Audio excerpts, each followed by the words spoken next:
কি জিনিস আমি জানি না। আমার আজকে দীক্ষা নেওয়া 33 বছর চলতেছে, কিন্তু ফার্স্ট যখন দীক্ষা নিছি তখন আমি কিছু বুঝি নাই। সবাই কয় কান মন্ত্র নিতে হয়, আরে কান মন্ত্র কারে কয় সেটাও তো জানি না।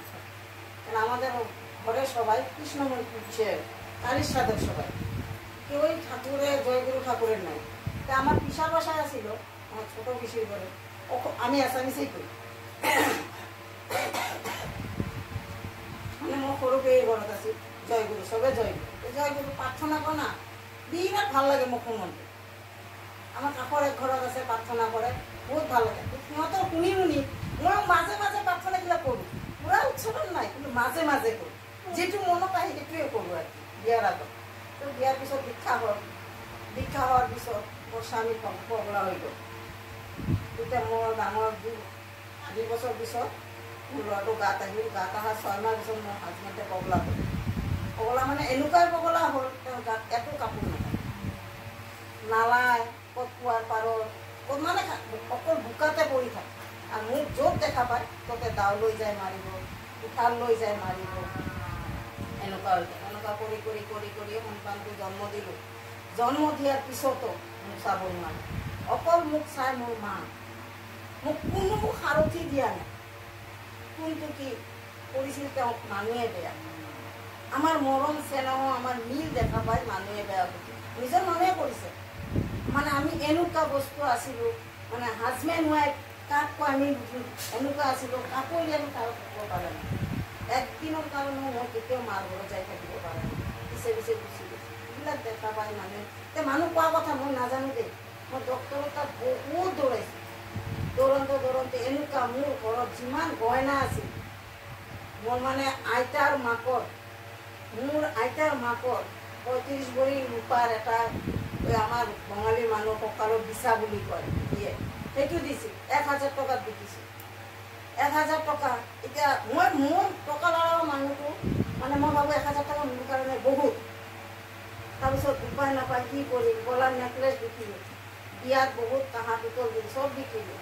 কিন্তু মানুহটোতো ভাল নহয়, পেটটো গোটেইটো কাঠৰ দৰে টাইট হৈ গৈছে, এনেকুৱা অৱস্থা। কি কৰোঁ, খালি অকল মোৰ মাক ভাল পায়। মোৰ মাক আহি কি ক'ব, এই কুকুৰটো কাটিছা না আজি, আজি কাট, তাৰে মাংস খাম। মই মানে এনি টাইম লুকাই লুকাই খাম, এনি টাইম এনেকুৱা কৰোঁতে কৰোঁতে কৰোঁতে কি কৰোঁ। তাৰপিছত তেখেতৰ এটা বন্ধু অটো চলায়, অটো চলাতে ক'লে বৌ আপুনি মোৰ লগত আহিব আৰু দাদাক মাৰ লগত যাব দিব।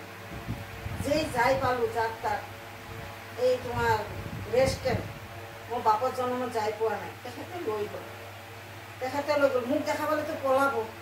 মই একদম মিয়া মানুহ দৰে, মই নিজৰ চিনাকি শাৰী এটাও পিন্ধা নাই, আনকি মোৰ কাপোৰ এটাও নাই, চব জ্বলাইছে, এনেকুৱা অৱস্থা হৈছে। তাৰপিছত সেনেকৈ তাৰ ভৈৰৱৰ কাপোৰ আনি দিছে, মই পিন্ধি গৈছোঁ। সেনেকৈ আনি দিয়াৰ পিছত মই গ'লোঁ, সেই অটোৱালাৰ লগত গ'লোঁ। অটোৱালা মোক বেলেগ অটোত উঠাই দিছে, বোলে বাৰু গৰুৰ পৰা ভাড়া নল'বি, বহুত কষ্টত আছে, বিপদত আছে, তাক বাচাব লাগে। লৈ যোৱাৰ লগে লগে যিটো মানে তেওঁ এটা মা বিপদ নাচনী পূজা কৰে, এজন মাইকী ডিব্ৰুগড়ৰ পৰা আহিছে, তেওঁ ওচৰত লৈ যোৱা মানে দূৰ মাৰি 15জন মানুহ তেওঁক আনিব নোৱাৰি, ইমান তাগত হৈছে, ইমান তাগত হৈছে। আনি কেনে পেলাৰ পিছত মাজনী বাগৰি থাকে। আপোনাৰ পেটত অসুখটো থাকিলে তেওঁ চৰণ দুটা দি এনেকৈ হেঁচা মাৰি নহয়, তেওঁ মুখেদি ওলাইছে কি, এই যে পগলা ঢেকীয়াটো টুকুৰা টুকুৰা হৈ ইমান ডাঙৰ ডাঙৰ শিপা হৈছে, ওলাইছে ৰুটি মাংস, ইমান গোন্ধ। আৰু ওলোৱাৰ লগে লগে ইমান ডাঙৰ ডাঙৰ, যেনে আমাৰ উৰি গ'লে যেনে পোৰা উঠে, এনেকৈ গোটেই মুখটো উঠি গ'ল। উঠি যাওয়া 2.5 ঘণ্টা বেহুচ হৈ থাকে।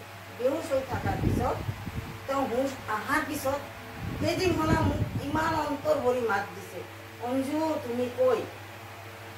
সেইদিনখনে মাত দিছে, 3 বছৰ পিছত সেই মাতটো পাইছোঁ। 3 বছৰত তেওঁৰ ওচৰত মই চাইডতো যাব পৰা নাই, এনেকুৱা হৈ গ'ল।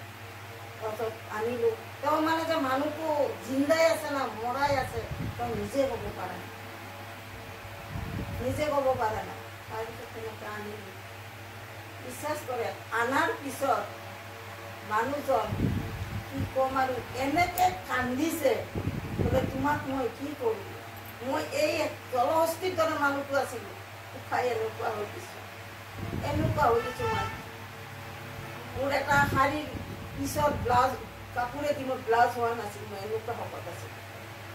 চবেই দেখা পালে কৈছে এটা জলহস্তি আনছে বিয়া, কিন্তু মইতো ভাল পাই অহা নাই, মোক দেখা দেখি যাওঁ কথা গুচি গৈছে। চলি আছোঁ, ভালকৈ চলি আছোঁ। তাৰপিছত 5টা ৰিক্সা কৰিলোঁ, এটা অটো ভেন কৰিলোঁ, এটা মাৰুতি ভেন কৰিলোঁ, কৰিলোঁ। কিন্তু কি দিঠানৰ পিছত মই এটা বস্তু এৰা নাই, কি তেওঁৰ নাম ভেনটো এৰা নাই আৰু ষ্টুবিটিটো এৰা নাছিলোঁ। তাৰপিছত